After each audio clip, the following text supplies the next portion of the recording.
नमस्कार, मेरा नाम प्रहलाद है और आज हम डिस्कशन करने जा रहे हैं मार्केट आउटलुक 2025 के बारे में कि 2025 में मार्केट कैसी रहने वाली है। तो चलिए उन सारे फैक्टर्स को एक बार डिस्कस करते हैं। तो चलिए शुरुआत कर लेते हैं एक बार टेक्निकल चार्ट पैटर्न से। तो देखिएगा, अगर हम निफ्टी 50 का हम टेक्निकल चार्ट पैटर्न देखें और हम मंथली चार्ट देखें, तो देखिए यहाँ पे 3 महीने से गिरावट हो रही है और 3 महीने की गिरावट के बाद मेनली नेक्स्ट मंथ क्या आती है, बाइंग आती है। अगर हम पास्ट का हिसाब किताब देखें, जैसे 1 2 3 फिर बाइंग आ गई। इधर देखिए 1 2 3 चौथे महीने के अंदर एक डोजी कैंडल बनी, लेकिन क्लोजिंग ऊपर ही हुई, फिर ऊपर जाने लग गया। कोरोना टाइम पे भी देखिएगा 1 2 3 उसके बाद चौथे महीने से बाइंग शुरू हो गई। मोस्टली एक दो जगह कहीं पैटर्न ब्रेक हुआ है 2016 वगैरह के आसपास, कि जहाँ पे लगातार 3 4 महीने तक लगातार सेलिंग चलती रही। तो देखिए टेक्निकल चार्ट पैटर्न्स क्या कह रहा है कि नेक्स्ट मंथ यहाँ से बाइंग आनी चाहिए, लेकिन अकेले टेक्निकल चार्ट पैटर्न के हिसाब से सब चीजें नहीं होंगी, क्योंकि टेक्निकल चार्ट पैटर्न को जब तक बाकी चीजों का जो अंडरलाइंग चीजें हैं जिनके बिहाफ पे इकोनॉमी हमारी रन करती हैं, जब तक वो सपोर्ट नहीं मिलता तब तक टेक्निकल चार्ट पैटर्न हमारा वर्क नहीं करता। तो चलिए अब हम क्या करते हैं, उन फैक्टर्स को देख लेते हैं जो जिनके बिहाफ पे मार्केट बिहेव करेगी, जो इंपॉर्टेंट होंगे हमारी मार्केट को, हमारी ऊपर जाएगी या नीचे। तो देखिएगा, जो हमारी देश की इकोनॉमी है उसके अंदर सबसे इंपॉर्टेंट चीज़ें क्या होती है, हमारा कोई कोई भी कंट्री है उसका इंपोर्ट और एक्सपोर्ट। तो देश के अंदर क्या होता है, हमारा इंपोर्ट ज़्यादा होता है और एक्सपोर्ट कम होता है। तो जो इंपोर्ट है उसमें सबसे बड़ा जो बिल जाता है हमारा इंपोर्ट का, वो जाता है किसके ऊपर, क्रूड के ऊपर। तो अगर क्रूड का हम भाव देखें, तो देखिए क्रूड का भाव देखें अगर हम, तो क्रूड का भाव अभी $70 $71 के आसपास चल रहा है, जो बिल्कुल सही है। तो मतलब पहला फैक्टर हमारे फेवर के अंदर है। और अभी मार्केट में स्टेबिलिटी आ जाती, मीन्स कि जैसे कि ट्रम्प के आने के बाद ये रूस यूक्रेन वार थोड़ी कम हो जाती है। हालांकि हमें तो क्या हो रहा है कि रशिया से जो सैंक्शन लगी उसकी वजह से सस्ता हमें तेल मिल जाता है। उल्टा जो हम ट्रेड भी कर लेते हैं वो भी क्या कर लेते हैं, इंडियन रुपी में कर लेते हैं। लेकिन अगर इंटरनेशनल मार्केट में यहाँ पे शांति हो जाती है, तो जो क्रूड के भाव हैं वो ज़्यादा बढ़ने के चांसेस नहीं है। तो पहला फैक्टर हमारे फेवर में कि अभी क्रूड के भाव में ज़्यादा कुछ उठापटक हमें नज़र नहीं आती। सेकंड चीज़ देखिए क्या होता है, सेकंड चीज़ इसके बाद है गवर्नमेंट टैक्स कलेक्शन। अगर हम गवर्नमेंट टैक्स कलेक्शन देखें तो जीएसटी, इनकम टैक्स, सारी चीज़ें क्या है, हाईएस्ट एवर है। तो government tax collection highest ever, तो गवर्नमेंट की तरफ से क्या होगी, उसके बाद स्पेंडिंग होगी। तो देखिए गवर्नमेंट क्या करेगी, केपेक्स लेके आएगी। हालांकि गवर्नमेंट की जो स्पेंडिंग है वो तो गवर्नमेंट करती है, वो इसके साथ साथ कुछ एक उन्होंने जैसे योजनाएं भी बनाई, जैसे महाराष्ट्र गवर्नमेंट उन्होंने बहन योजना वगैरह, जिसके अंदर वो कैश प्रोवाइड करेंगे। तो छोटे लेवल पे ठीक ऐसे चल जाती है, क्योंकि इससे रूरल इकोनॉमी को थोड़ी सा बूस्ट मिल जाएगा। लेकिन मेनली गवर्नमेंट का जो फोकस रहेगा इस गवर्नमेंट का, जहाँ तक मुझे लगता है, वो केपेक्स पे ही रहेगा, जिससे जॉब क्रिएशन ज़्यादा होता है। लेकिन जो गवर्नमेंट है केपेक्स वो तो होगा ही, लेकिन जो एक थोड़ा सा यहाँ पे नेगेटिव है वो है कॉर्पोरेट टैक्स की वजह से, कि जो केपेक्स है वो गवर्नमेंट अपनी तरफ से करेगी, साथ में प्राइवेट सेक्टर को भी केपेक्स करना पड़ेगा, तब जाके जो मार्केट है उसके अंदर क्या होता है, तेजी आती है, लोगों के पास जॉब आती है और एक मार्केट हमारी जो हमारी इकोनॉमी है वो आगे की तरफ बढ़ती है। अब हो क्या रहा है, गवर्नमेंट तो केपेक्स कर रही है लेकिन प्राइवेट सेक्टर से केपेक्स नहीं मिल रहा। तो अब देखिएगा कि अमेरिकन गवर्नमेंट ने बैंक रेट कम करना शुरू कर दिया। तो अब जब हमारी जो जीडीपी के आंकड़े वो कम आ रहे हैं, तो उसके अंदर क्या करना पड़ेगा, गवर्नमेंट को बैंक रेट कम करना पड़ेगा, ताकि जो कॉरपोरेट सेक्टर है उन्हें सस्ते में लोन मिल सके और वो केपेक्स कर सकें। तो जब अमेरिका ने अपना रेट कट करना शुरू कर दिया, तो अब नेक्स्ट फाइनेंशियल ईयर के अंदर जो आरबीआई वो भी रेट कट करना शुरू करेगी। तो सेकंड जो फैक्टर होगा हमारा केपेक्स प्राइवेट सेक्टर का भी, तो उसमें भी हमें कुछ बूस्ट नजर आता है कि जो रेट कट की वजह से क्या होगा, बूस्ट मिलेगा। अच्छा, तो सेकंड फैक्टर अगर हम देखें हमारा केपेक्स का, वो भी हमें नजर आ रहा है कि नेक्स्ट उसके अंदर हमें हमारी तरफ जो उसमें फेवर मिलना चाहिए। फोर्थ जो फैक्टर होता है वो होता है मार्केट के अंदर परचेजिंग पावर, कंजम्पशन।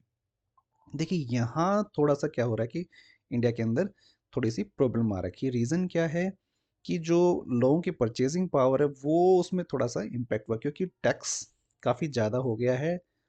उस टैक्स बर्डन की वजह से मिडिल क्लास के ऊपर बर्डन पड़ रहा है।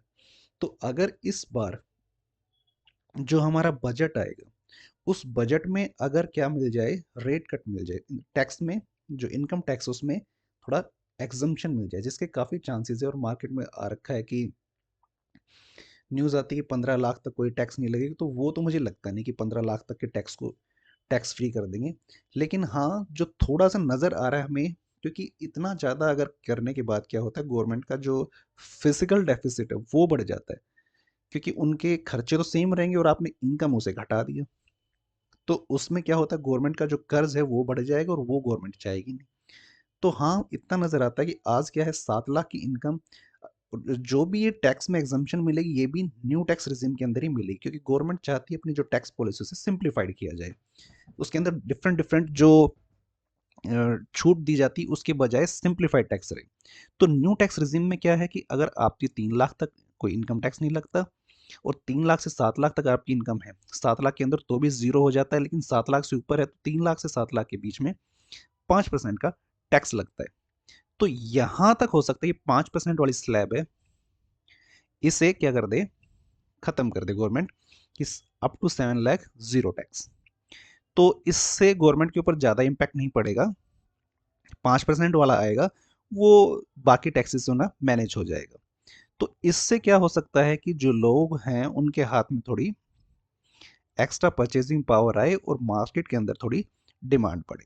दूसरा जो है वो क्या है कि जो कॉर्पोरेट टैक्स कम किया था पहले, 30% से 25% पे लेके आए थे, तो उसके पीछे रीज़न गवर्नमेंट का ये था कि हम इनका टैक्स कम करेंगे तो ये क्या करेंगे, पास ऑन करेंगे टैक्स जो कम हुआ, उससे सैलरी हाइक करेंगे। तो कॉर्पोरेट ने तो सैलरी हाइक किया नहीं, तो मे बी कॉर्पोरेट से सैलरी हाइक की उम्मीद तो कम की जा सकती है, लेकिन गवर्नमेंट जो अपना जो इनकम टैक्स उसे कम करे, और फिर लॉन्ग टर्म में थोड़ा कॉर्पोरेट के ऊपर भी कहे कि भाई आप इसको पास ऑन कीजिए। तो ये जो बजट होगा उसके अंदर ये देखा जाएगा कि गवर्नमेंट ने अगर इनकम टैक्स में राहत दी तो मार्केट के अंदर एक परचेसिंग पावर आएगी, और उससे जो कंपनीज हैं उन्हें भी क्या मिलेगी, उनकी सेल्स बढ़ेगी और उससे ग्रोथ आएगी। फोर्थ है हमारा, जिसकी हमें उम्मीद नजर आ रही है। अच्छा, अब नेक्स्ट आता है हमारा कौन सा, इंटरनेशनल मार्केट में हमारा एक्सपोर्ट। तो देखिए एक्सपोर्ट के लिए क्या होता है, हमारी चीज़ें, दो चीज़ें इंपॉर्टेंट होती हैं। पहला तो हमारा क्या है कि गवर्नमेंट की पॉलिसी कैसी है कि इंपोर्ट को सपोर्ट करती हैं, कितना इंसेंटिव दे रही है अपनी कंपनी को। और दूसरा क्या होता है, आपकी इंटरनेशनल मार्केट के अंदर आपकी जो करेंसी है उसका प्राइस क्या है। तो अभी हमारी करेंसी थोड़ी सी गिरी है, 85 के आसपास आ गया है। ये क्या है, हमारी करेंसी लोवेस्ट एवर है इंटरनेशनल मार्केट के हिसाब से। तो ये एक्सपोर्ट को बूस्ट करता है। और इंपोर्ट के अंदर हमारा मेक ओवर किस तरह से हो जाता है, क्योंकि अगर हम रशिया से ऑयल को परचेज करते हैं तो वहाँ पे हम क्या करेंगे, रुपीज़ के अंदर पेमेंट कर रहे हैं फिलहाल। तो रुपीज़ में पेमेंट करने की वजह से हमें क्या हो रहा है कि बेनिफिट मिल रहा है कि हमें रुपीज़ में पेमेंट कर देंगे, और उसके बाद फिर क्या होगा कि इंडिया बहुत सी चीज़ें एक्सपोर्ट कर सकता है, तो रशिया को उसके बदले में इंडियन रुपये लेके वापस एक्सपोर्ट कर देगा कुछ और, क्योंकि रशिया पे फिलहाल क्या हुआ है, सैंक्शन लगी हुई, डॉलर्स में पेमेंट वहाँ पे नहीं हो पाती। तो इसकी वजह से जो हमारा क्रूड का जो हमारा एक्सपोर्ट है वो, अगर जो फिलहाल का सिनेरियो नज़र आ रहा है कि जो हमारी करेंसी के डिवैल्यूएशन की वजह से ये थोड़ा बढ़ता नज़र आ रहा है। उसके बाद क्या है नेक्स्ट, अमेरिकन गवर्नमेंट के अंदर जो गवर्नमेंट बन रही है अभी, जनवरी के अंदर ट्रम्प नई अपनी सत्ता संभालेंगे, तो उस वक्त क्या इम्पैक्ट पड़ेगा। तो देखिए जो ट्रम्प है उनका कहना क्या है कि वो टैरिफ लगाएंगे, और उनका मेनली जो टारगेट है वो क्या है, चाइना है। तो चाइना पे अगर टैरिफ लगेगा, टैरिफ वो लगाएंगे, तो जाहिर सी बात है उसे जो सस्ता चीज़ें प्रोवाइड कर रही थी अमेरिका को, तो वो चीज़ महंगी हो जाएंगी। तो इसका मतलब क्या, वो तो अमेरिकन गवर्नमेंट चाहेगी नहीं कि उनके जो पीपल हैं उन्हें कोई चीज़ सस्ती मिल रही तो अचानक से महंगी हो जाए, क्योंकि इससे गवर्नमेंट उसकी पॉपुलैरिटी कम होती है। तो अगर उधर टैरिफ लगेगा तो उसका बेनिफिट इंडिया को मिलेगा। तो इंडिया के अंदर क्या मिलेगा कि जो प्रोडक्शन है वो इंक्रीज होगी, और केपेक्स उससे बढ़ेगा हमारा, तो यहाँ से हमारी जॉब्स इंक्रीज होंगी। तो काफ़ी हद तक काफ़ी चीज़ें मिलाकर अगर हमें ये लगा कि जो हमारा जो नेक्स्ट बजट उसमें कुछ इनकम टैक्स में राहत मिल जाए और जो ट्रम्प है वो चाइना पे टैरिफ लगा दे, तो हमारी जो मार्केट है इसका नेक्स्ट ईयर के अंदर ऊपर जाने के चांसेस ज़्यादा है। तो अब मेरा यही व्यू है कि नेक्स्ट मंथ के अंदर ट्रम्प के आने के बाद और उसकी पॉलिसी थोड़ी क्लियर हो जाए, तब तक शायद मार्केट के अंदर हमारी इतनी अच्छी जो फॉरेन जो एफआईआई हैं वो पैसा ना डाले। लेकिन जैसे ही बार ट्रम्प की आने के बाद कुर्सी संभाल ले, थोड़ा सा चीज़ें क्लियर हो जाए और इनकम टैक्स में हमारी गवर्नमेंट एक बार छूट दे दे, थोड़ा कंजम्पशन पावर आ जाए, परचेजिंग पावर आ जाए लोगों के हाथ में, तो यहाँ से हमें अब मार्केट ऊपर की तरफ जाती हुई नजर आ रही है। तो मेरा ऐसा मानना है। और ये मेरा व्यू है। सो वीडियो अच्छी लगी हो तो please like share and subscribe and thank you.